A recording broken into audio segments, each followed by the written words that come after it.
Hello friends, my name is Dr. Gaurav Agrawal. I am a pediatric cardiologist working in Delhi.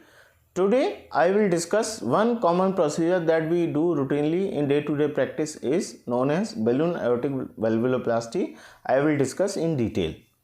One 2-day-old newborn came to me referred by a pediatrician after hearing some abnormal sound on the chest by stethoscope.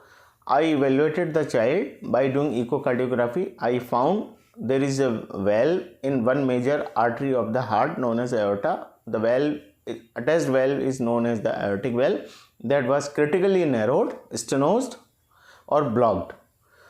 And the chamber in which this artery is connected is known as the left ventricle. This is the main chamber of the heart. The pumping of that chamber is very poor. Normal heart pumping is more than 55%, but that child was having only 10 to 15% pumping of that chamber. I discussed the issue with the parents and I counseled that this valve has to be opened. We discussed the options available are either by doing open heart surgery and doing the valvotomy by surgical method, but nowadays we are not doing this type of procedure. We are using another method known as the balloon aortic valvuloplasty angiographically, in which there is no open heart surgery. We use the thigh vessels and we enter into the heart of the baby and we inflated a balloon, as you can see in this picture, across the valve, and we inflated the balloon and we opened the valve. In this running video you can see that we have opened this balloon across this valve and the valve is open now.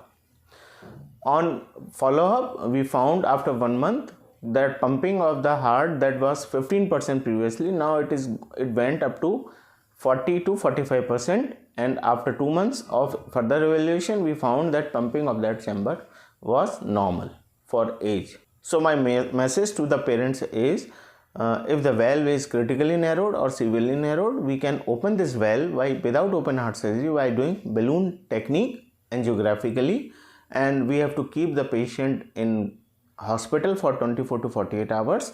We send some blood investigations, we do some X-ray and ECG, then we keep the patient NPO for 4 hours, nil by mouth, and then we take the patient in the cath lab and we do this procedure in day-to-day practice. For more details, you can log into my website childrenheartcare.com. Thank you very much.